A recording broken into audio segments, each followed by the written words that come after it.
Audio? Oh, there we go. Okay, cool.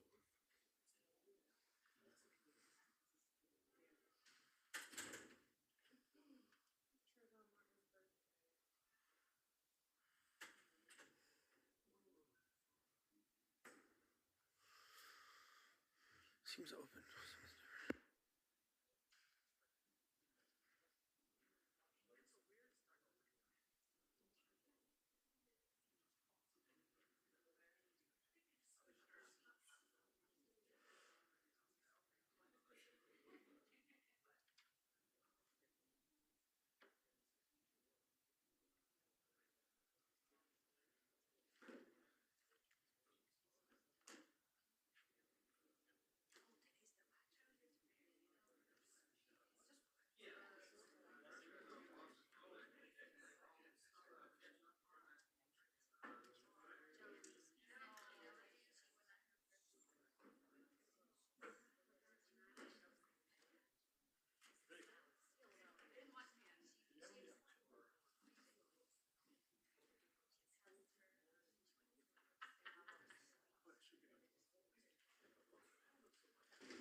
I'll wait for you.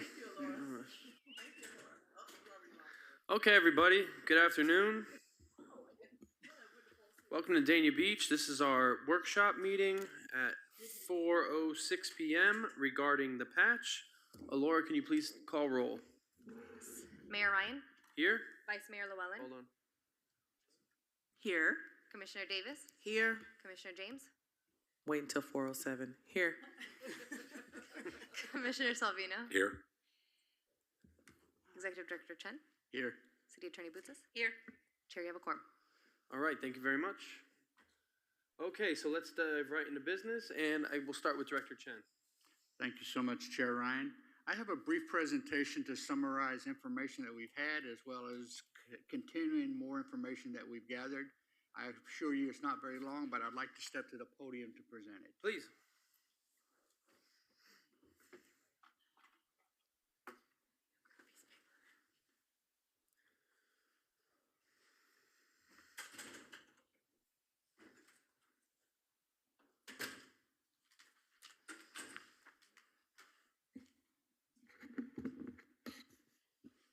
Okay, thank you very much. Is this showing up on your TV screens now? There we go.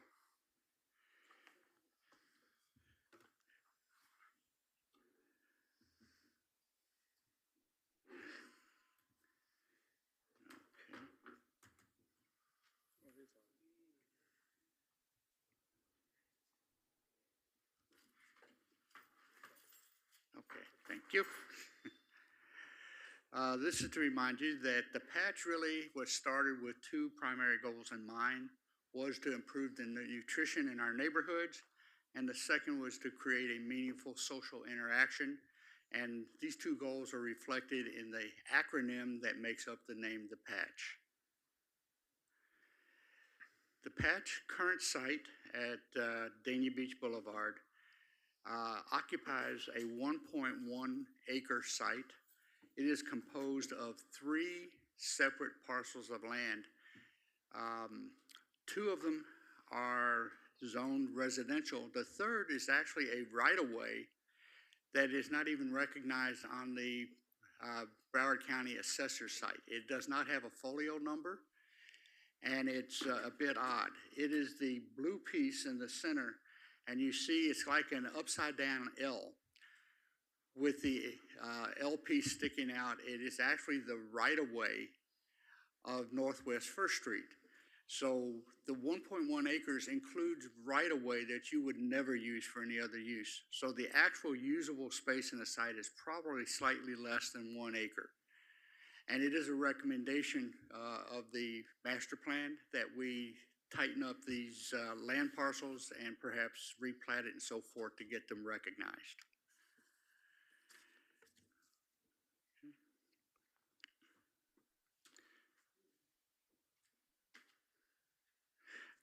The optional site, wow, the font went crazy on this.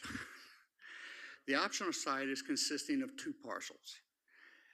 It also has a peculiarity in that the largest of the 2 parcels is actually split by the canal with about 25,000 square feet on the east side and the remainder of it on the west side. In total, it is 2.65 acres. And there is a long-term cell tower lease of approximately 3,600 square feet at the southeast corner of the larger of the 2 parcels. I've tried to summarize the pros and cons of the 2 sites by comparison. In Dania Beach Boulevard, this is the pros. It has established infrastructure. It has the large pavilion, it has electrical panels, water lines, and at least the start of an irrigation system that needs to be repaired. It does have the 4,300 square foot open air pavilion. It has anchored office and tool sheds. It does have walkable access, and it is faster and cheaper to restart the operation. In terms of the Sterling Road site, the productivity potential is approximately 3 times that of the Dania Beach site, largely because it is a larger piece of land and frankly, it's higher quality dirt. It has lower flooding potential. It has a high visibility location. Due to the large land size, it increases the opportunity for different crop varieties. For instance, it does provide an opportunity perhaps for a fruit orchard. And the existing office and tool sheds that are on the Dania Beach site can be moved and re-anchored at Sterling Road. For the cons, the Dania Beach Boulevard site frequently floods. It makes in-ground growing unviable, and the poor drainage causes root damage to fruit trees. It also has a low traffic dead-end location, so it's not got really good public visibility. It's well known in the neighborhood, but it's not something that gets discovered by visitors unless they're specifically looking for it. The cons of Sterling Road: a new garden, as in any location, would take a few seasons to establish the dirt and get the productivity up to its standard. There's no established infrastructure, no electric drops or panels, and need water taps. You would also need to completely start with an irrigation system for the entire 2.6 acres. The office and tool sheds can be moved, as I mentioned, but it does not, the pavilion is not movable, and it probably would be best to have some sort of fixed shelter at the farm location wherever it happens to be. It also, the high traffic visibility is also a detriment in that you have a high traffic ingress egress that could make it a little bit hazardous coming in and out. Now, I put this slide in because the rest of my conversation is going to include these two phrases, hydroponics and raised beds, and I want to make sure you understand what I'm talking about with this. Hydroponics is a farming benefit that actually is beneficial to the planet, and it actually is a fantastic food source because it creates whatever's grown in hydroponics grows faster and stronger than otherwise. Raised beds are actually a physical structure. It is basically stacked concrete blocks. And in addition to just making it easier on your back because you don't have to bend over all the way to the ground, it also increases the productivity of the vegetables that are grown in them. And I've summarized the benefits of both hydroponics and raised beds from notable sources of gardening. Basically, hydroponics, no soil, it conserves water. It creates its own microclimate within the pots that it's grown in. It has a predictability because of the way you control the environment. Crops grow faster. It maximizes the space you have. So for instance, at our current location, the hydroponic gardens are vertical gardens. So you actually have the hydroponics stacked on top of each other with each pole having maybe 10 or 12 growing environments on it. It produces higher yields, requires less labor, shortens the supply chain. Since it's so simple and there's so little things that go into it, you don't have to rely on different sources of materials to make it work. And it produces higher quality food. In terms of raised beds, you have an environment where you're able to control the soil. It increases the drainage, so it's ideal for places that are prone to flooding or heavy rains. It lengthens the growing season. It does give your body a break, as I mentioned, because basically you're bending over to knee level as opposed to ground level. It reduces weeds. It reduces the incidence of pests. It avoids compacted soil. It increases production, facilitates crop rotation, and it saves water. So there are viable reasons to be using these types of tools for our gardening. Our ideas for the future use of the sites for our current location, Dania Beach Boulevard, the VHB master plan that is included in the CRA plan update, this is actually taken straight out of that. It is their recommendations for what to do to improve the productivity and the use of the site. So for instance, it includes things like taking the community garden and moving it from the east side to the west side. It also shows how to do, how they would recommend access pass. There was some concern expressed in the planning of this that it was really not ADA compliant or friendly. Part of this is because of the propensity of flooding there. You don't want to put a lot of impervious surface there, but they did identify that it is feasible to do a single paved ADA space with a path to the pavilion so that it could improve the ADA accessibility. So for the future strategies of what we're talking about here, we're looking at implementing the ideas in the patch master plan. We would move the community plots from the east to the west, but we'd also reduce the number of plots. Currently, there are 20 community plots, and they are underused, undersubscribed. So I would recommend that when we move them, we reduce the number to 6 rather than to maintain what is basically a weed garden that's untended. We would also expand the number of raised beds. Currently, we have 18 raised beds. We would recommend taking those to 46. And our current beds were kind of experimental.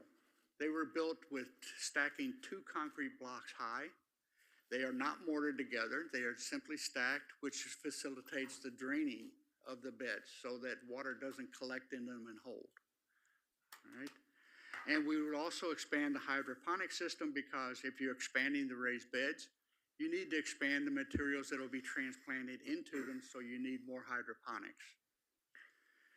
In terms of proven results, we've actually been able to track the productivity and what these raised beds have meant to the patch. So in 2021-22, the first of the 3 raised beds were built on the patch. At that time, through January to July 2022, we were able to harvest approximately 409 pounds of produce.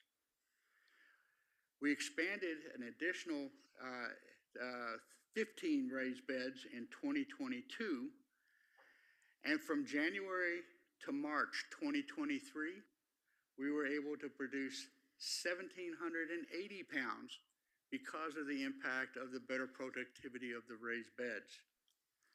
By adding the additional raised beds, taking them all the way to 46, we estimate that the peak harvest season, which generally runs January to March each year, we'll be able to harvest upwards of 3,500 pounds or more to increase the overall productivity of the patch at its current location. For the Sterling Road location, I have to say that you're looking at a schematic plan for how the Sterling Road location would be laid out.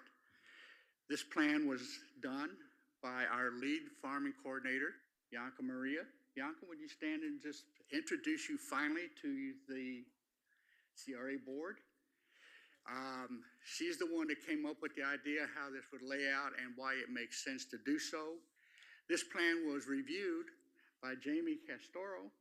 Jamie has been a hired consultant to the patch virtually since it has opened.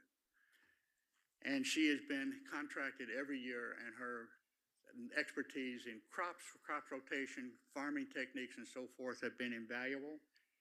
She is now the executive director of the Fruitful Fields, which we've had numerous conversations about. She is still working for us as a consultant, but she has a quote full-time job now as the executive director of Fruitful Fields. And Noah Siegel. Noah is also an employee of the Fruitful Fields. He brings educational experience to farming and so forth. He's got degrees and so forth I won't begin to try to talk about. But this is the expertise that has reviewed this site plan that's proposed, and everybody's in concurrence that it is a viable and functional site plan.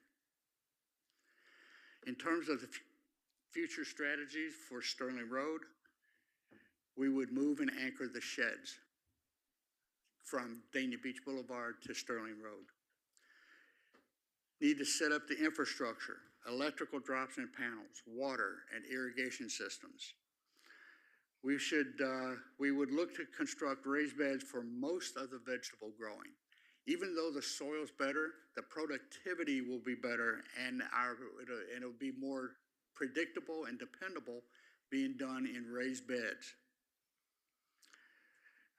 The only exceptions to the raised bed vegetables would be tomatoes and beans, which are actually done on raised tables because they're vines, they need places to grow, and you don't want the vines actually touching down back to the dirt because it contaminates the beans. Okay. We need to construct the hydroponic systems to support the raised beds that would be built there, because basically what happens is you start your seedlings, then you transfer them to hydroponics, you get them started as viable plants, and then as they start to get some size, you move them to the raised beds so they can grow to maturity. So you need the pipeline of your produce to transplant into the raised beds. That's the sequence of the farming that goes there. And also, again, I mentioned because of the size of the site, we would look to establish a fruit tree orchard. Now, we don't have historic numbers to talk about, but I mentioned that our experts estimate that the productivity of Sterling Road would be approximately 3 times that of Dania Beach Boulevard. The land is twice as big, but the productivity would be 3 times as big. So we estimate that we would have an annual productivity of about 10,000 pounds of produce at Sterling Road. Just to give you some idea, because The social side of the patch was largely attributed to the benefit of its programming, and it was a wide range of programming, everything from mobile markets to farmers markets, participation at Danny After Dark. In 2017 to 2019, there were a lot of mobile markets done. This was done largely at the cost of, or excuse me, paid for by the USDA grant that was received. In 2018, we had weekly events. They held they sold produce at a 6-day-a-week market, a lot of volunteers, and they had a grower network, which meant basically the patch was recognized as a place to come to buy fruits and vegetables, all right? But we were also an outlet to other local farmers who were growing local produce according to our standards, and we were used to leverage our growth with their products as well. So we were able to help other growers move and sell their produce for the benefit of the community. So the patch today, since the damaging floods of April and May of 2023, the patch has been shorthanded. Basically, it's been Bianca Maria as our part-time lead coordinator with the assistance of Jamie that have done this. And between the two of them, they have pretty much cleaned up and recovered approximately 60–65% of the garden area that is used for growing. And you can see from these pictures, these are very recent pictures. You actually have crops that are there, thriving and growing.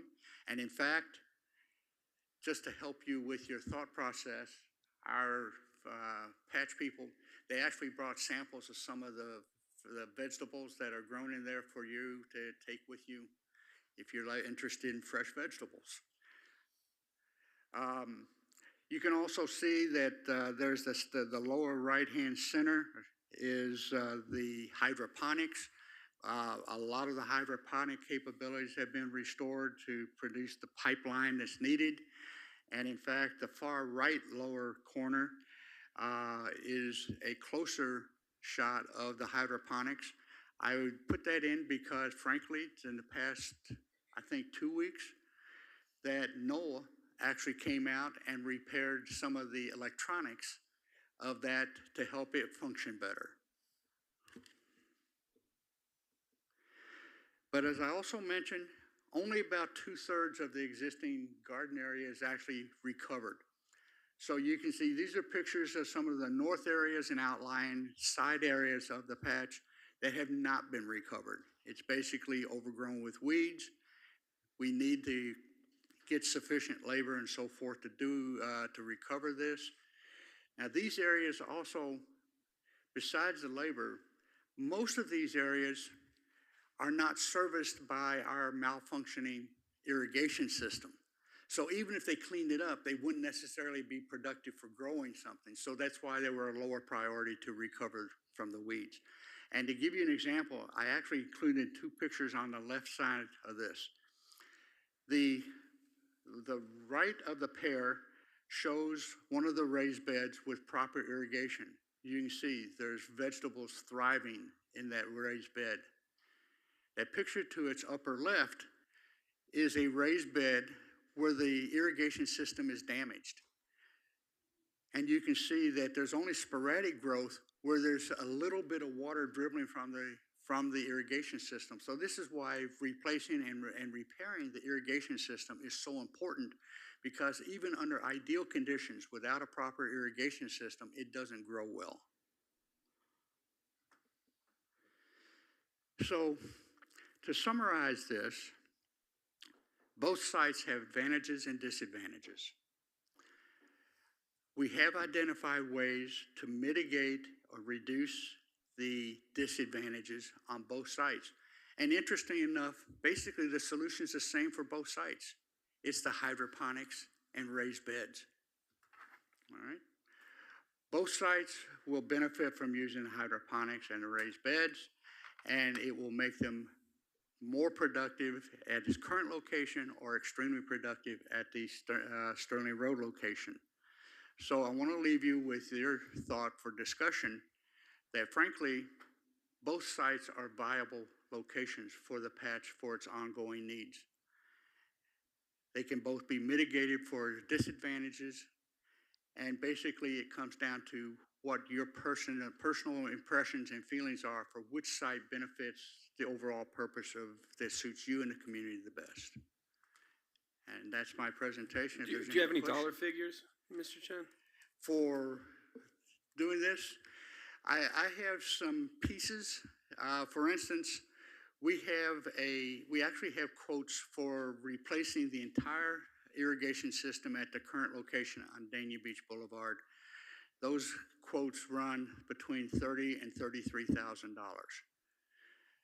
I have been told by Fruitful Gardens that they could actually rebuild it for substantially less, and they're willing to do so. Okay. Now, in terms of irrigation system, the irrigation system at the current location probably covers about 0.6 acres. To irrigate the Sterling Road system land at 2.6 acres would probably be upwards in the range of $80,000 to $85,000 for an irrigation system. That piece I've estimated, but that's what it would be. It would cost more because to build the raised beds at Sterling Road because of the size of the site, you can build more. Okay. It would also, the question is, what do you do about the pavilion? And I have tried to look up cost for the pavilion. The current pavilion is about almost 4,500 square feet. And as best I can tell, to replace that open air pavilion is probably about $75,000 to $80,000. Now, I will tell you, I'm not sure if you move this to Sterling Road that you would build a pavilion of that size and stature. You may want to cut down the size, but it does need some kind of permanent shelter. Got to figure probably somewhere between $60,000 and $70,000. Okay. Now, I don't have other indication, for instance, how to do the electrical drops. I don't know what the electrical panels will cost. I don't know what the sewer and water taps will be because I don't know where the locations of those exist around that property. I don't know if they're on Sterling Road or if they're at the back end edge. So all of those would depend on where the lines actually run today. Okay. Thank you, Mr. Chen. Thank you. We'll open up for discussion and questions. And we'll start with Commissioner Davis. Board Member Davis. Yeah, Commissioner, sorry. What is it? It is Board Member, yeah. Thank you, Chair. I did have a couple of questions about the cost as well, just because of the fact that you would be starting a brand new system from the very beginning at the Sterling Road location. So starting a new electrical system and all of the beds along with all of the electrical that would be needed, that would be significantly more than what would be required for the current patch. Is that correct? That is correct. And you also have to have a drop. So I don't know where they would get the power from off a power pole to do the to reach the electrical panels. It depends on where they would draw from, wherever that runs. I don't know if it's on Sterling Road or if it's on one of the back roads. Okay. And I wanted to hear from Bianca or Jamie and just see what from the subject matter experts. I mean, you guys have been working on the patch. This time you said it's 65% or 2/3 of the way complete. I'm just wondering if you see this as a viable source that you're able to go to grow with the right management and caretaking at the current site. Yeah, please come up. State your name, address. Let's go. My address? Did you say my name and address? Yeah, name and address. Okay, Excuse me. I'm Jamie Castoro, and my address is 1736 Northeast 7th Street in Fort Lauderdale. If you could put the mic a little bit closer. Is that okay? Yes. Better? Okay. I think that with the right management and the right rebuilding some of that infrastructure, the patch and where it is right now would be a very good site, and especially to re-establish some of the programming that was being done pre-COVID. And can you talk about a little bit of the programming that you would provide there? Okay, I know some of you know me. I was involved a lot with the USDA grant with the mobile markets, and that was a little bit of a lesson learned. That was quite a successful grant that we executed. The challenge with that grant that I learned going through it is that grant was given to the city of Dania Beach, and it was to make mobile markets outside of the city. So that became a little bit of a challenge. It was very successful, but it was a challenge because the city is working with its residents. So we made it work, and it did well. We did get crushed with COVID, but it was becoming a very successful way to especially get the name of the patch in Dania Beach out there to other municipalities to want to start community gardens and things like that. So that was one of the programs that we did. We worked a lot with prior. We were starting to build a really good relationship with the community center with the Silver Sneakers. We would go over to the community center, or the seniors would come over to us. And just have a garden day, or just meet at the pavilion, which was very nice. The Love Our Nation kids would come over. We had the Boy Scouts and the Girl Scouts. So we were starting to develop that community feeling and spirit, which I am sure at a new location we could do that as well. I think that to redevelop it or to re-engage, like right before COVID, we had been working with Saratoga to have a big grand opening in April, and we were starting to plan that in December, and then COVID hit and everything just shut down. So I don't think that the Saratoga residents ever really, for the most part, have engaged with the patch, because a lot of them don't really know that where they know it's there or drive by, but they've never been really educated or told what the possibilities could be. So I know during COVID, we did give a lot of food away to the seniors at Saratoga. So but then with the rain, the production went down, and the lack of staff, because I sent Noah down to help Bianca, and we lost some of the Hands on Broward volunteers. We had built a really strong volunteer base through Hands on Broward, where I think that's how you get corporate groups that come in, and those corporate groups will come in and they'll donate money to a project. In the past, we had Sprouts, we had different, also working with the CRA just because of community development and things like that. But Sprouts and the hardware store, the hardware store is not in business anymore, but different groups would come in with corporate, and then they would donate money or donate in-kind things so that we could build some of those raised beds or help out. So in that respect, am I answering your question? Yes. So I mean, I could go on for a really long time. But my last question to you before you go, there's a section of the patch that is not really viable, or they try to plant there, it's not really working. Do you have any recommendations for repurposing that part of the patch as far as green space, exercise park? Well, I think that you could. I think you could probably with fixing the irrigation and cleaning it out with some raised beds. That would definitely be viable again. I also think that you should. That could be possibly a compost area, although with the rain it might be. I mean, there's different things that you can definitely do if an exercise space was something that you'd be interested in. That I don't want to say the sky's the limit, but your imagination and because it's already there. Funding is always an issue, but it's a doable. It's definitely workable and doable, and where there's a will, there's a way. Is how. Thank you so much. Your expertise was very helpful. Okay, thank you. Thank you, Bianca. Board Member James? Yes, thank you. I am trying to do pros and cons and try to compare, but it's very difficult because we really don't have a lot of financials.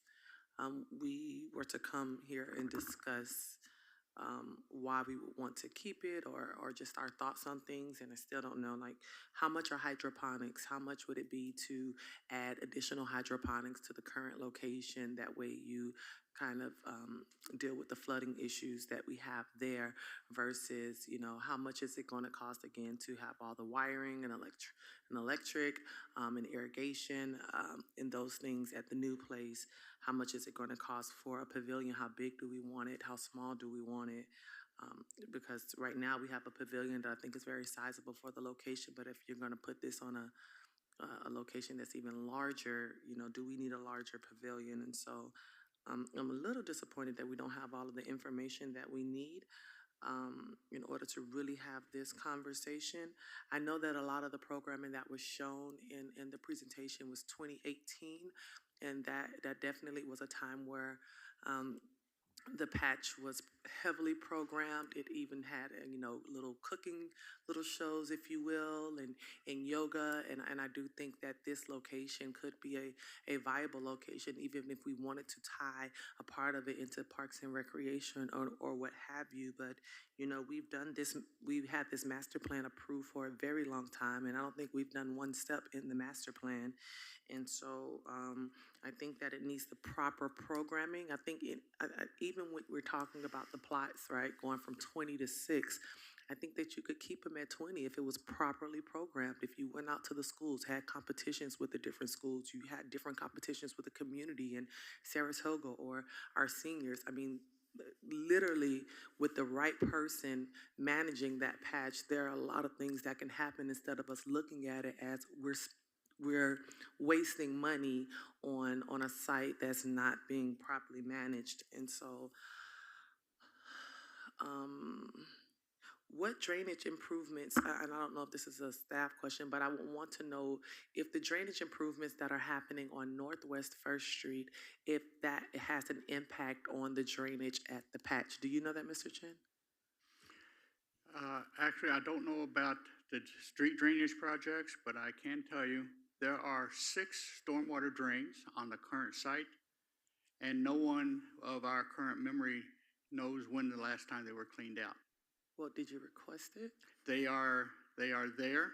I can tell you, I've looked at them. You can actually see water standing in the bottom of them. Did you ask the city to clean them? We have not. I mean, this is all part of this Okay. here, and I don't know why it wasn't cleaned regularly through regular management and so forth, but.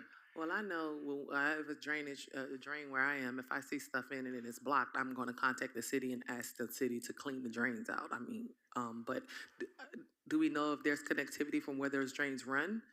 Well, again, I have to admit, I have recently learned of the drainage that's on that site. Oh, wow. Okay, because it is overgrown and it hasn't been cleaned out. The person who has more historical knowledge on our current team is Jamie, and I did pose a question to her. She didn't remember ever seeing it cleaned out. And this I'm is going going to back ask the city then years. about drainage, the drainage improvements and about the drainage that's on the site where those drains flow through. And then if I know that we're doing some things right now on Northwest 1st, if that has any impact on the patch. If I may, through the mayor, we have been available and responsive to have met with Director Chen at any time, include our city engineer, include our deputy city manager, include Parks and Recreation, include everybody from our team to discuss these things, to discuss what we could do together. Cards very close to the vest, and we've been excluded where we should have been included because there's tremendous opportunity at that patch for programming events, whether you want to keep it here, whether you want to move it. But we're always ready to help, but when we are kept in the dark and that communication is absent. But we could certainly have Dinser do an assessment of everything there.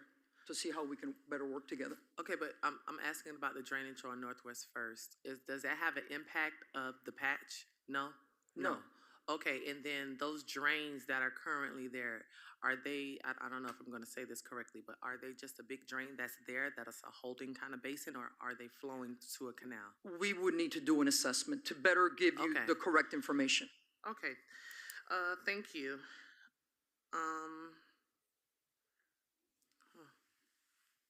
Commissioner James, I have a question for you. Yes. Well, and whoever's been around the longest, what was the patch really before it became patch? It was just a vacant lot that was used as like a dump site, right? Oh, I'm not sure about before that. I'm just asking, just to Marco, generally know. You're the most seasoned person up here, Marco. When was the patch established, Mr. Chen? 2012? 2012. Yeah. 2012. And according to all the write-ups that are on the website and so forth about it, I mean, I can only go from the historical because I wasn't here then, Yeah. that basically it was an informal dump site. Yeah, I know growing up, it was just blank. It was just land. It wasn't really a park. Whatever drainage system was there is probably installed long Right, time that's why I ago. wanted to know if it Yeah. was going to tie into what the current improvements that we are having on So Northwest Dinser First could look at Street. So, that yeah, for he'll us, look at right? that. All right, that's positive. Yep. When you're done, let me know. 'Cause you got me on. You No, turned go me ahead, off Commissioner. No, I mean, go go ahead, ahead, go ahead. Board I Member. can come back. Come on, it's fine. Okay. I mean, you just turned me on. I didn't want to. The reason they didn't want to grow in the ground. You have to come to the microphone. Sorry about that. I was always told that the reason that they were growing in bags was because it was a dump site and there might have been some waste, oil and things, mechanical waste on, That's right. on the property. I remember that And now. they did not want to plant in the ground, and that's where the bags came from, Okay, okay? so raised beds, That's why. Get rid of and all of that. Raised beds because you're growing up and all this soil is going from on the top of the. yeah, we never had planting in the actual ground. Right, exactly. Exactly, okay. Board Member Salvino. Thank you, Chair. As far as the patch goes, you know, I have my pros and my cons. I'm sure you know that already. You know, I thought today we might have been able to have, Director Chen, you've been up here and you're shooting numbers at us and stuff. And, you know, I would think that coming into this meeting, we would have had a lot more preparedness for this, honestly. I thought that maybe, for instance, you might have had, I saw the layout that was laid out by you about the new parcel on 1399, how it's laid out, how it could be done. That layout would be a great idea and be able to do that, and then also decide, you know, what type of trees and plants to go there. But along with that, I would have loved to have seen 3 bids on irrigation. I'd love to have seen 3 bids on what it would take to get the property ready instead of just shooting numbers, because you're shooting numbers that you don't even know. You're speculating, and with that speculation, it could be 50,000, it could be 5,000. Just like you said, they could come in and do it a little bit cheaper. So if they can do it cheaper, I'm sure there's other companies out there would be happy to bid on it and be qualified to do this. Also, you know, while we're doing this, and then a good point just came up about, you know, the old dump site where we can't plant this into the ground because it may be old oil and stuff in there, and then you do use the raised beds and so on.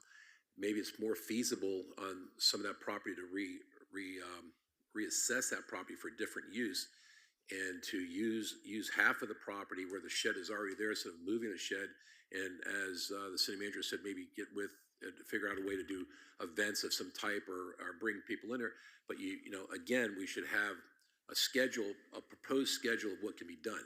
You know, whether we can invite the school, just like we do with the Prestige Club when we do the etiquette. It's all planned out, and there's no plan here. It's just we're just shooting from the hip again. Instead of this could happen. I would like to see a plan like we can do. You know, I've contacted the schools. The schools are willing to come here. I've contacted the church. The church. I've contacted the seniors, and they're willing to come by. And all these things laid out. It's a lot of work, but this work gives us something to go on. Right now, we're back in this. We've accomplished nothing, and by accomplishing this, it's given us no direction on which way to go with the patch. If you came in and said, I can do this at $13.99, I can put fruit trees because it doesn't take as much irrigation, it has more space to grow, it has this and that, and you lay it all out and you come over here and say, we can put tomatoes here, we can do this here, and then who's going to, then this is the cost of a manager, this is what's going to take, this is what's going to take from the city budget.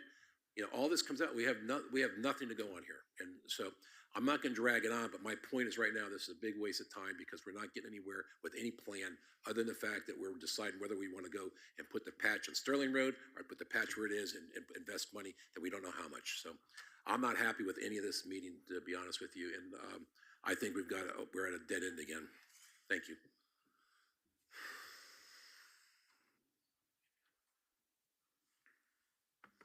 Go ahead, Dr. Chen. Well, you're correct. I have not done cost estimates on moving to Sterling Road. It has not been done because all those cost estimates are associated with some pretty serious engineering that has to be done. You would have to do engineering to figure out where the drops are, where the electrical panels are, what would need to be done. I understand that, Michael, but there's been 2 years, maybe more. Everybody keeps going back to COVID. COVID was in 2020, 2021. We're in 2024. I mean, this stuff could have been done a year ago or 2 years ago. We could have started with portions of the cost estimates. We didn't have to do it all. I mean, but I'm trying to say we just don't have any plan. There's no plan. I mean, I understand. Listen, I know how to build a house. I know how to build a business. I know how to do this. I realize all this, these cost estimates, but you can't talk about it. You got to lay it out. You come to us and say, I want to put $50,000 into engineering for this year because we're not ready to build because of the water. It's underground. The water's not saturated. The drains aren't working. But I'm going to come up with a plan that I'm going to present to you, and this is what I'd like to do. Then we can make a decision. But right now, I mean, I don't mean to drag it out, but without numbers and without plans, without a layout of the engineering, and why isn't, if it's been there, do you ever walk the thing? How did you find out about the drains? All of a sudden, drains come into play? What about the last 3 years? Well, the drains are off the pathways. I understand it, but we're supposed to walk the pathways. We're supposed to be on the project. We're supposed to be doing our job out there as director of the CRA, knowing what we have to operate with. Well, I have walked the patch any number of times, but I had not walked across the fields into the areas that were grown up. Okay. I just didn't. I basically looked at the gardens. I've walked the pathways. I've looked at the irrigation system. I mean, I've done that. I have not looked at places that were basically often obscure corners. I didn't. All right. I'm not gonna. I made my point. I don't want to beat anybody in the bush anymore, so I'm okay. Yeah, let's talk more about solutions instead of pointing fingers. Right. I'm not pointing If fingers. I suggest, this is on us as a commission as well and as a That's city. right. You're absolutely right. So we're coming here to create a plan in a way of how we move forward. And one of the biggest decisions that we have to make tonight is if we're gonna keep the patch or move it over to Sterling Road. I think right now it kind of it looks like keeping the patch where it is more viable, right? But we do have a lot of potential in Sterling. And what we're trying to do here is not maximize the amount of produce, all right? We're trying to maximize the activity at the center. We're trying to get the community involved, whether it's youth programs, senior programs, after-school programs, before-school programs, community involvement. We want to make this more of like a community center. And it's smack dab in the middle of the community. So what I want to do is just bring up the programs. I know I've spoken to some of the program directors that have worked at the patch and brought their youth or seniors to the patch. I've heard about the programs that we had. I heard we had like cooking shows. So there's a lot of possibilities that we have. But it's on us to kind of take that first step. We have to take that first step. If the patch is already operating and producing fruit and vegetables, that's great. Possibly there's nothing indoors on the patch right now, right? There's no like air-conditioned space on the patch? The sheds are. The sheds are air-conditioned and finished. Yeah, I would say almost in some of those areas where we don't, where it's not as viable to have a raised bed or closer to the pavilion, we could have like an indoor space or like a portable, you know what I mean? That people could go inside that's air-conditioned, or kids could go after school and then they could run around in the patch or do something underneath the pavilion as well. I'm just trying to focus more on our youth and our school children and our seniors. Those are probably the people that are most interested in something like this. So we're coming here together to just try and create a plan. you know, and I hope it's being drafted, and I hope everyone's listening. And like manager said, the city's here to help. So, you know, this is kind of like an all hands on deck. I know this is CRA, but it's city owned property. And like you said, if there's storm drainage blocked up, you call the city and the city comes and fixes it.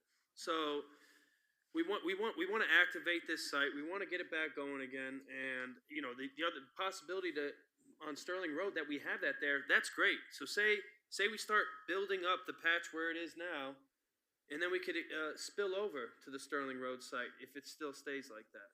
You know what I mean? That's great. And then we could talk about having produce for the whole entire city, or additional produce, or food programs, you know. So I understand. Thank you. All right. I'm speaking. Yeah. Okay. But I'm trying to come up with solutions and not point fingers. All right? And I understand this is a touchy subject, and it's been touchy for me too the whole time I've been here. But now that's why we created this workshop, to put words into action. All right? So it's no more words. We got to get on the action. And I thank you all for being here, and I appreciate where you are, but I think we are kind of on the same page, believe it or not. I really do feel that we're on the same page. So, Board Member James, you take it over. Yes, Chair, thank you. I actually was going to suggest something, or even ask, because I think that's the first question that needs to have a consensus to have it or to not have it. At which location? I said a consensus. That's why I said a consensus. Because if we have a consensus, then we can put it officially on maybe an agenda. So I know we can't vote during these workshops, so we can see if we're on the same page or not, or if we need to pivot the conversation. And so I'm okay. What you provided to us, the presentation provided a lot of viable options for keeping the patch where it is. It seems to be the programming, again, that it has to be the issue for cost, the dangers of the ingress egress that the other site has, the cost of a fixed shelter, higher operating costs.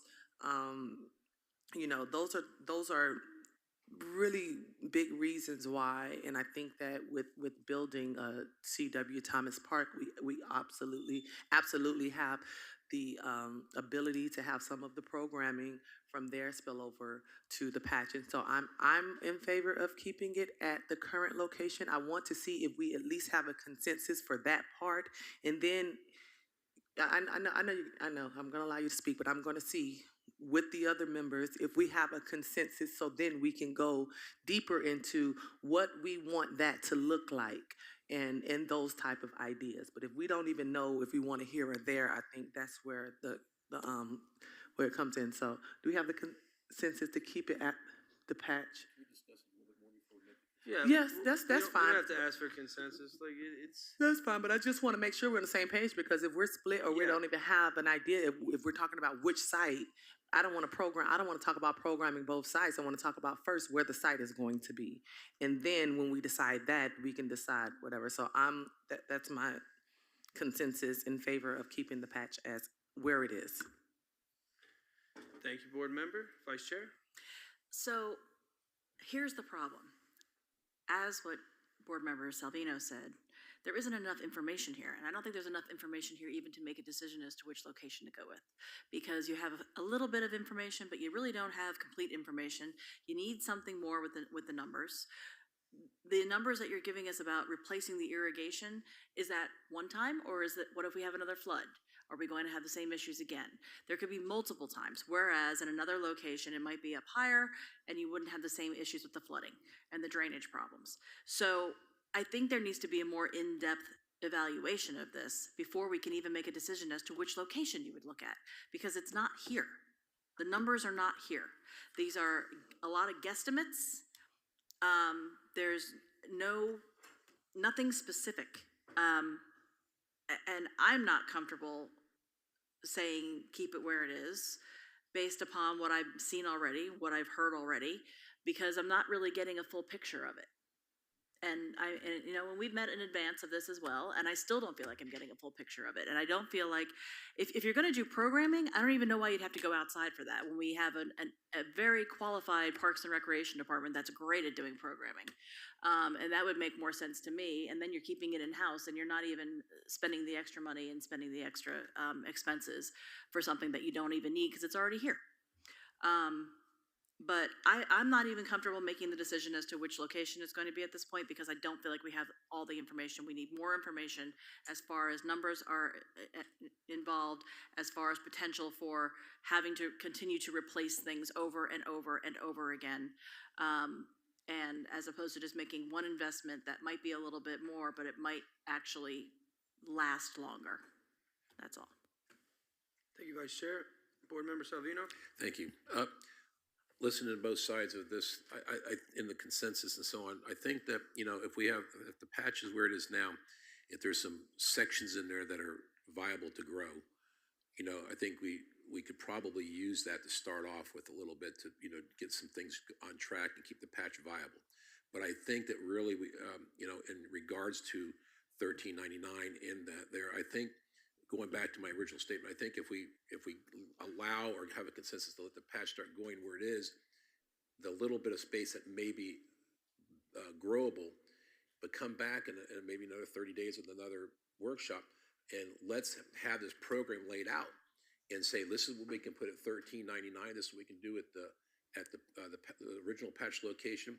These are the cost estimates, this and that. And I think at that point, if the cost estimates are too great one spot or another, or it doesn't, the land's not feasible to build on, or if it's not, you know, at this place here or it's not over there, at least give us something to work on. And then I'm okay with the patch. It's not that I'm not okay with the patch. I just need information. But the consensus that you're looking for, I think the consensus are, you know, if we have a little spot to keep going, let's work that spot. But come back in another month and let's get the program built. Get that program built and come back and say, here's how much it's going to cost if we want to put a pavilion at the other place. I don't recommend moving it, spending the money to move it. If you want to put a pavilion here, I want to put 20 fruit trees over here. I want to do this and that. But over here, this patch, I want to do this and that. But I can put the fruit trees over here if the land is viable. But we have oil over here, so we can't put fruit trees here. So I think that information is viable to all of us to make a decision on whether we split the patch, put the patch, if it's okay to leave it where it's at, or to move it over there. But I think the information needs to be provided to us in depth, where we can understand what we're giving our consensus to be able to. It has to be in a vision for us to look at, like we do when we get a presentation anywhere else, and other than the cost, because we don't ask for costs when somebody's doing a building, but we do get visions, or they come up and they do a downtown, or we have a budget for this or that. I just think we need more information. But I as of right now, I'm okay if you guys are okay. You know, a small section of the patch, let's keep it going in that one area, but let's come back with a whole plan that we can use both locations. Thank you. Thank you, Board Member. Yeah, I agree. But the patch is currently operating. You know, it's currently, yeah, you know, we have fruits and vegetables right here from the patch right now. So it's good to see that at least it's operating and we don't have to just start from scratch again. And with me, the biggest argument is the location. All right, so community garden needs to be in the community, if you ask me, and that's just, you know, next to like an industrial place behind a canal, you know, off a hard path. It's not as accessible. That's why I said. That piece of property, hopefully we could have future use for it. At least we've analyzed it and see that it has future use. But starting from scratch there, please, Vice Chair, please. You can't look at your phone and just look up at me and speak every now and again. I'm trying to talk. So we're just it comes down to location. It's a community garden. This is smack dab in the middle of the community, okay? And if we could at least choose to keep it there, then we could move forward and we could take steps forward. If we just pause everything and say, oh, crunch a bunch of numbers and present it to me again, it's not going to work. What are we going to do? Just say, oh, this is 50 instead of 80,000 and makes more sense? No, like I said before multiple times, not everything that we provide to the community needs to make money. It needs to be a service to the community. And that's what the patch is. So we're just trying to find the best viable way to provide this service, multiple services, to the community by using this, this little skinny acre piece of land that was a dump site. And if you ask me, I think that's a very positive story in the city's favor. This used to be a dump site, and we turned into a beautiful community garden where kids come and play, and the elderly plant plants, and we produce produce. So we could spin this and keep it a good story. So that's what it comes down to. It just comes down to location, and we're not making decisions, but we need to move forward. And where it is now, it's easier to move forward. There's been one person operating it, and and look what they've accomplished. If we get a couple more hands out there, and also this is a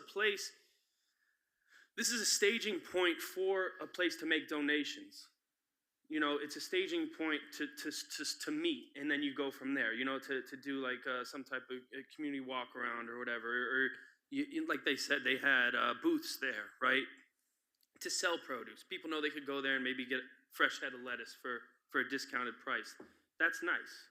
And that's what we want to provide, and that's what we want to enhance.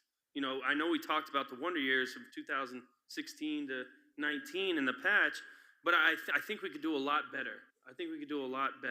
And yeah, COVID slapped us in the face, and then we got hit again with storms, okay? But we're a resilient community. We were made on resilience, and this shouldn't be as big of a problem as we are making it. That's all I have to say. Board Member James. Yes, I'm back to the same thing again. I want to move forward with having the patch there. I think that once we kind of make that consensus and that agreement, then it's not that you have to go outside to get the programming. The staff programmed the patch that was there. Keisha, Kathleen, all the staff members that were at the patch, they programmed it. They reached out. They did their jobs in order to make it successful. And I think that's with anything. I mean, you take something, if we could look at the Christmas tree. Marco brought the Christmas tree to Dania Beach, and although it was scrawny and whatever, we were thrilled to have those straight lines going up because we didn't have anything. But look, fast forward, look to what it is now. I think we could do the same thing. It's not about, all these other issues. I hear so much of why it can't happen versus this is what we have to work with. Let's get a champion for the patch and let's make it successful. I think with anything, if you rally behind it and you are a champion for it, you make it successful. And so I don't think the problem is the location. I think the problem is the management of the location. And once we get the proper management of that location and you have someone that wants to champion that patch, it can be valuable and we can move things around. I mean, we can have a butterfly garden, we can have a sunflower garden. There are so many different things that we can do with this to where we don't have to continue to have a conversation of whatever. So that's what I'm saying. In order to move forward, Chair, we have to have some type of a consensus, regardless of cost or not, and then you can have detailed information about how much each thing is going to cost, and then those are the hard decisions that we make, how we phase it out, what we want to do, what becomes priority. But we have to make a decision where it's going to be, and I know not a hard decision because we can't vote, but we have to make some type of a decision so that we can start looking forward to tomorrow, because we're still stuck on today and last week and last year. Board Member Davis. Thank you. I'm just not going to reiterate. You did a great job with explaining, and I think the the chair also made a lot of good points as far as making a decision, seeing where we're going to move forward, and then getting the information we need. I am a data person. I am an information person, so I do want the numbers to show exactly what it is, what the real comparison is between the places. But I also believe in subject matter experts. This is why I wanted to hear from you and understand if you believe, as a subject matter expert who works in the patch every single day, believes that this is a viable place that we can make something successful. And if that's what you believe and that's what I think that we can get consensus for, then that's what I really want to move forward with today, with where we are, not letting go of, the long term and what else we would need to do to compare and see what would happen at the Sterling Road Road location, but it is time. I feel like we've been stuck. We've been having workshop after workshop, and I don't want to have another workshop without real information. So I'm in favor of coming to consensus with this matter and get ready to move forward. Thank you. Vice Chair? I'd like to hear from the city manager. I know she's over there and wants to say something, so I can see her chomping at the bit, so. Well, I think Commissioner James nailed it. You know, you got to have a champion for the patch. We face COVID too. We face COVID with our after-school programs. We face COVID with our toy giveaways. We face COVID with a multitude of events. And we never stopped providing services for our people. And we were innovative and we were creative and we didn't use excuses. You know? So you have, if you have a certain standard, that standard needs to be there for the entire city and for the things that we do here in the city for our community. As a Parks and Recreation person, with the best Parks and Recreation department that we've ever had, it hurts to see a padlock. And it hurts to see lack of activity here. When you know what innovation and creation, COVID are the things that come to leaders that you use as an excuse not to move forward, or COVID is the type of things that comes to leaders where we come together and say, how can we still provide great things to our city in spite of COVID? So you need a champion. You have a great Parks and Recreation department, folks. You know, if you're going to invest in what has been successful for you.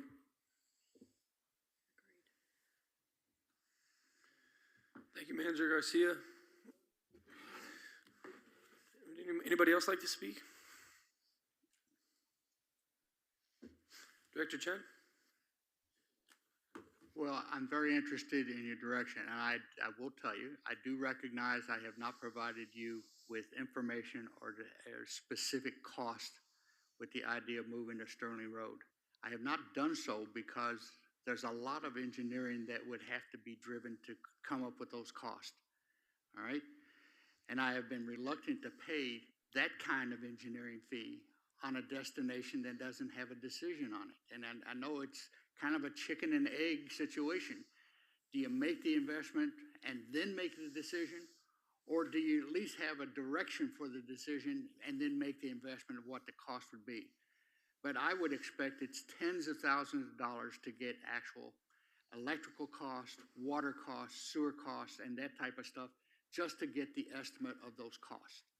And I've been reluctant to spend that because we haven't had this direction that has been firm enough to say, yes, Sterling Road is where we want to go. What will it cost to get us there?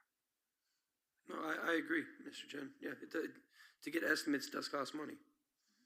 And so it's up to us to make a decision. But if the board wants to see, you know, I'm not quite sure what type of numbers the board wants to see though, when it comes to Sterling Road.